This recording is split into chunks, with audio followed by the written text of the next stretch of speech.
শ্রীরামকৃষ্ণের উপদেশাবলী নিয়ম করে পড়তে থাকো আর সেগুলিকে অন্তরে গ্রহণ করতে চেষ্টা করো। তার উপদেশাবলী সাধারণত যে বিখ্যাত গ্রন্থটিতে লিপিবদ্ধ আছে সেটি হচ্ছে শ্রী শ্রী রামকৃষ্ণ কথামৃত, শ্রীম কথিত বা মাস্টারমশাই দ্বারা সংকলিত।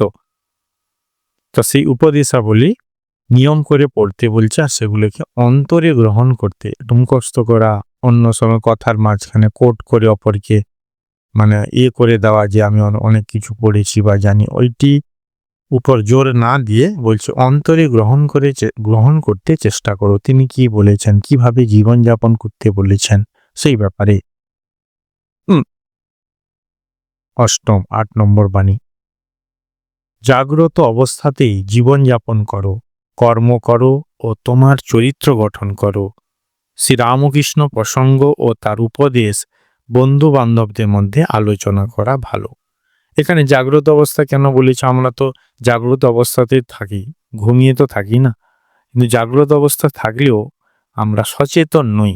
এই যে আমি বই পড়ছি, কি খেলছি, কি খাচ্ছি, কি পাঠ করছি, মন একদিকে আছে, এটাও হয়ে যাচ্ছে। যেমন নিঃশ্বাস প্রশ্বাস আমরা জানছি না, খেলাধুলা করছি, ঘুরে বেড়াচ্ছি, নেওয়া হয়ে যাচ্ছে, অক্সিজেন নিচ্ছি, কার্বন ডাইঅক্সাইড বেরিয়ে যাচ্ছে। ঠিক তেমনি ভাবে আমরা হয়তো কিছু কথা বলছি, বই পড়ছি, কিন্তু মন আর একদিকে আছে। ওই জন্য জাগ্রত অবস্থা বলছে মানে কনসাস থাকো, তুমি এই স্টেটে, প্রেজেন্ট স্টেটে তুমি থাকবে। তো এইভাবে সচেতনভাবে জীবনযাপন করতে বলা হয়েছে। আর কি বলছে? বলছে শ্রীরামকৃষ্ণ প্রসঙ্গ এবং তার উপদেশ তোমার বন্ধু বান্ধবদের সঙ্গে আলোচনা করো। তার বন্ধু বান্ধবদের সঙ্গে আমরা আলোচনা, বিভিন্ন বিষয়বস্তু থাকে, সেইগুলো এখানে ডিটেল আলোচনা করছি না। মহারাজ যেটি বলছেন যে শ্রীরামকৃষ্ণের কথা, কি উপদেশের কি অর্থ, কোথায় কি বলেছে, কোন কোন বই আছে, এই সম্পর্কিত আলোচনা এটি করতে বলেছেন। বইটি ভালো। এই নবম শ্লোক নয়, নবম বাণী। ঈশ্বর বিষয়ে সত্য প্রচার কেবল বক্তৃতা দিয়ে হয় না, তা তোমার জীবন দিয়ে দেখাও। আদর্শ জীবনযাপন করলে লোকে তোমায় অনুসরণ করবে। প্রেমানন্দজির বেশিরভাগ উপদেশগুলো এই ধর্মী, যে থিওরিটিক্যালি না, প্র্যাকটিক্যাল হতে হবে তোমাকে।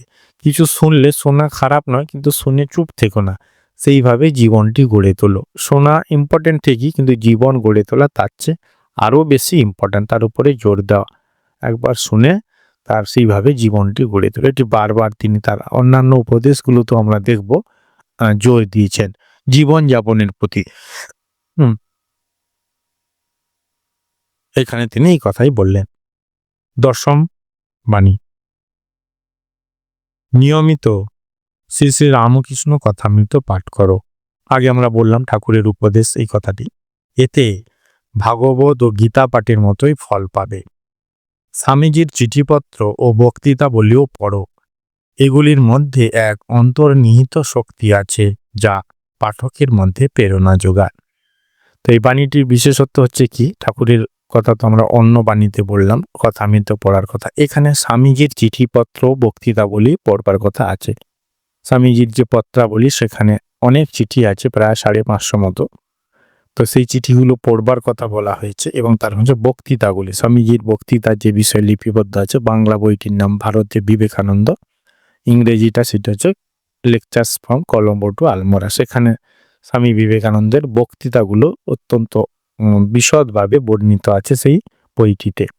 তো সেগুলো পড়বার কথা কেন বলেছেন? মহারাজ বলছেন এর মধ্যে এক অন্তর্নিহিত শক্তি আছে যা পাঠকের মধ্যে প্রেরণা যোগায়। তুমি যখন পড়বে মনে মনে এনার্জেটিক হবে, মনে যেন শক্তি পাচ্ছি। এই কথা স্বামী বিবেকানন্দ নিজে বলে গেছেন তার চিঠি সম্পর্কে। স্বামীজি বলছেন, যে আমার চিঠি পড়বে তার মধ্যে আমার শক্তি আসবে, বিশ্বাস করো, স্পিরিট আসবে। তো স্বামীজির শক্তি পেতে হলে তার লেখা চিঠিগুলো আমাদেরকে পড়তে হবে, সেইভাবে আমাদের মনটাকে টিউনিং করে নিতে হবে, যাতে স্পিরিচুয়াল এনার্জিটা স্বামীজির কাছ থেকে আমাদের মধ্যে আসে, এবং আসবেই পড়ার মাধ্যমে। স্বামীজিও বলছেন, প্রেমানন্দজি, বাবুরাম মহারাজও বলছেন। তারপরের বাণী 11। শ্রী রামকৃষ্ণের আবির্ভাবে এক নতুন যুগের প্রবর্তন হয়েছে। সকলেই যেন শান্তির পথ খুঁজে পায়। তার পথে যে চলবে সেই শান্তিতে ডুবে যাবে। আমাদের অবশ্যই পৃথিবীর সব লোককে আপন করে নিতে হবে। কেউ যেন অপরিচিত বা বিদেশি না থাকে। বিদেশি কথাটা কেন ব্যবহার করলেন? পরের লাইনে আছে, এই আমি, আমাকে ও আমার ভাবগুলি যেন বিদেশি হয়। এই আমি ও আমার ভাবই সব থেকে বড় শত্রু। এই শত্রুকে অবশ্যই নাশ করতে হবে। সব রকম স্বার্থপরতাকে অবশ্যই ধ্বংস করতে হবে। কেবল তখনই সমগ্র বিশ্ব তোমার আপন হবে। তখন আমরা দেখব যে এই জগৎ ঈশ্বরেরই। একমাত্র তখনই পৃথিবীতে শান্তি ও সুখ বিরাজ করবে। সকলে পৃথিবীবাসীরা আমরা শান্তি ও সুখ চাই, কেউ অশান্তি ও দুঃখ চাই না। কিন্তু কি করে আসবে? মহারাজ বলছেন এই বিদেশি ভাবনাগুলোকে, এই আমি আমার মানে অহং ভাবনাগুলোকে ত্যাগ করে সকলকে আপন করে নিতে হবে। এইটি যেন শ্রী রামকৃষ্ণের আবির্ভাবের তাৎপর্য। কি তাৎপর্য? সকলে শান্তি খুঁজে পাবে। এই জন্যে তিনি এসেছেন। কিভাবে পাবো? এই আমি আমার এই ভাবগুলোকে ত্যাগ করতে হবে। এইগুলো আমাদের শত্রু। স্বার্থপরতাকে ধ্বংস করতে হবে, সকলকে আপন করে নিতে হবে, ভালোবাসতে হবে।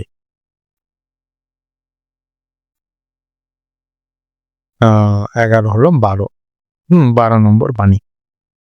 দুঃখ এক মহান শিক্ষক। নিজে দুঃখ কষ্টে না পড়লে মানুষ অন্যের কষ্টে সহানুভূতি বোধ করতে পারে না। কি ভালো কথা! আমরা যখন অপরের দুঃখে দুঃখিত হব বা সেবা করতে যাই, স্বামীজি বলছেন 3টে এইচের কথা। প্রথম এইচ মানে হচ্ছে হার্ট, তারপরে এইচ মানে হচ্ছে হেড মানে ব্রেন মাথা, আর আরেকটা এইচ মানে হচ্ছে হ্যান্ড মানে হাত। মানে চিন্তা লাগবে, সুপরিকল্পনা লাগবে, হার্ট হৃদয় লাগবে, ফিলিংস করতে হবে, অপরের দুঃখে সহানুভূতি সম্পন্ন হতে হবে, এবং হচ্ছে আর একটি এইচ, সেটা হচ্ছে হ্যান্ড অর্থাৎ হাত, অর্থাৎ কর্ম করতে হবে, কর্মের মাধ্যমে সেবাটি করা যায়। তো এখানে মহারাজ বলছেন কি, যে যদি নিজের দুঃখ কষ্টে তুমি না পড়ো তাহলে অপরের দুঃখ তুমি ফিল করতে পারবে না, রিয়ালাইজ করতে পারবে না। সে কারণে আমরা দেখেছি স্বামী বিবেকানন্দ তার বাবা ছোট অবস্থায় যখন তিনি বিভিন্ন খেলাতে ভালো করছেন বা পরীক্ষায় পাশ করছেন, কত দামি দামি জিনিসপত্র দিচ্ছেন, রূপোর প্রজাপতি, ঘড়ি ইত্যাদি ইত্যাদি। তারা অত্যন্ত ধনী, তার বাবা ব্যারিস্টার, অত্যন্ত বড় মানুষ। কিন্তু এমন ঘটনাচক্রে কি হলো, আস্তে আস্তে যেন সবকিছু নিঃস্ব হয়ে গেল। ঠাকুরের কাছে আসছেন বা আসবেন বা এসেছেন সবে, এই সময়টাতে অত্যন্ত আর্থিক কষ্ট। তারপরে তার নিজ বোন তিনি আত্মহত্যা করলেন। এরকম একটা সংকটময় পরিস্থিতিতে কি করবেন? কিন্তু ঠাকুর ইচ্ছে করে ফেলা নেন এই কারণে যে তাকে জগতের দুঃখ দূর করতে হবে, তাকে অনুভূতি সম্পন্ন হতে হবে। সিসমোগ্রাফ যন্ত্রের মতো কম্পনকে অনুভব করে যেমন ভূমিকম্পে, তেমনি তার হৃদয়কে জগতের সমস্ত মানুষের দুঃখকে অনুভব করবার জন্য রেডি করতে হবে। সেই কারণে বোধ হয় তাকে এরকম আর্থিক পারিবারিক ঝামেলা, আর্থিক অনটনের মধ্যে দিয়ে কিছুটা নিয়ে গেলেন ঠাকুর। তাই না তিনি জগতের এত কাজ করলেন মানুষের প্রতি সত্যিকারের ভালোবাসা দিয়ে। এই কারণে মহারাজ এই কথাই বলছেন যে নিজে দুঃখ কষ্টে না পড়লে মানুষ অন্যের কষ্টে সহানুভূতি বোধ করতে পারে না। 13 নম্বর বাণী। জেনে রেখো, যদি তুমি কোনো লোকের বিরুদ্ধে বিদ্বেষ পোষণ না করো আর সত্যকে ধরে থাকো, তবে শ্রীরামকৃষ্ণ তোমাকে মানব সেবা করবার জন্য অনন্ত শক্তি দেবেন। আমাদের সেবা করবার জন্য যে শক্তির প্রয়োজন হয়, মানসিক শক্তি, স্পিরিট, উদ্যম যাকে আমরা বলি, সেটি পাওয়া যায় ভগবানের কাছ থেকে। যারা বড় বড় সমাজসেবক তারা নিজের প্রচেষ্টা শুধু নয়, একটি প্রেরণায় তারা সেই কাজটি করে। বলছে এইটি তুমি তখন পাবে, কখন না সত্যকে ধরে থাকতে হবে একটা কন্ডিশন। আর প্রথম কন্ডিশনটা ছিল কোনো মানুষের প্রতি বিদ্বেষ ভাব, ঘৃণা, হিংসা, নেগেটিভ অ্যাটিচিউডগুলো পোষণ করা যাবে না।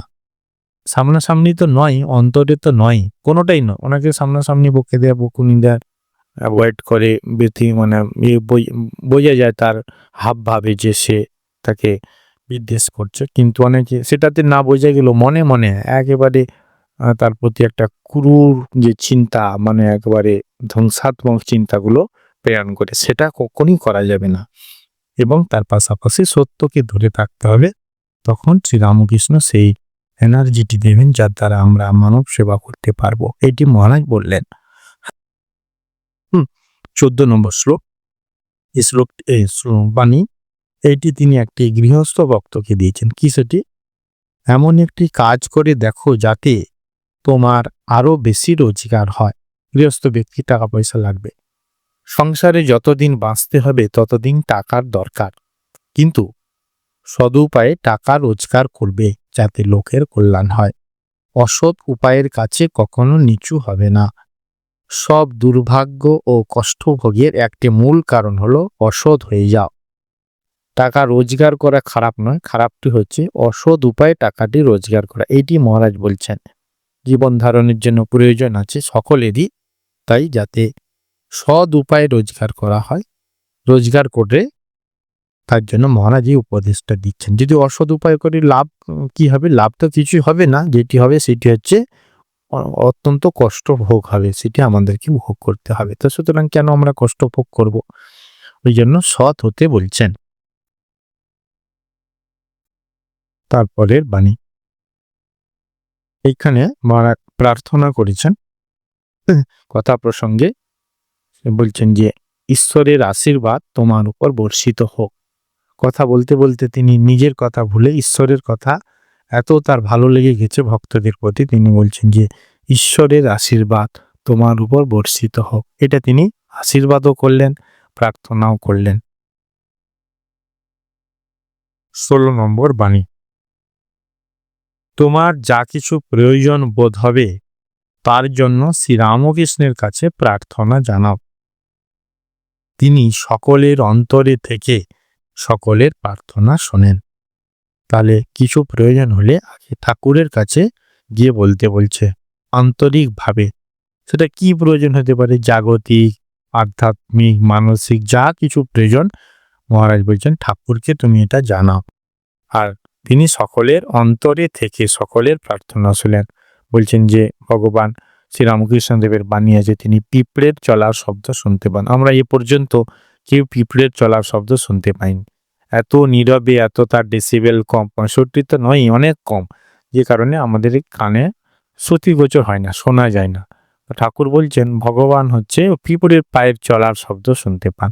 তো সুতরাং আমার অন্তরের কথা তিনিও শুনতে পাবেন। তো সুতরাং প্রয়োজনটি ঠাকুরকে জানাতে, ব্যক্তিকে নয়। 17 নম্বর বাণী। মনে রেখো যে তার কাছে আন্তরিকতারই মূল্য আছে, কপটতার নয় বা ধর্মধ্বজিতারও নয়।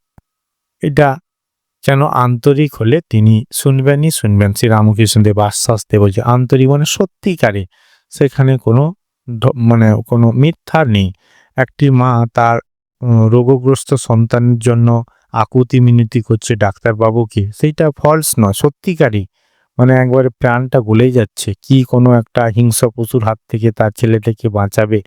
তো সেখানে সে একটা ক্যাজুয়ালি খেলাচ্ছিল এরকম করছে না, বরং জীবন দিয়ে দিবে, সে মরে যাক কিন্তু তার শিশুটি যেন বাঁচে। এই যে সন্তানের প্রতি মায়ের যে ভালোবাসা, যেমন একবারে মানে কোনো স্বার্থগন্ধহীন, মানে পিওর লাভ, পিওর অ্যাফেকশন, বুঝছে, এরকম তুমি যখন আন্তরিক হবে, সত্যিকারের যখন তোমার টান হবে, তারই মূল্য আছে।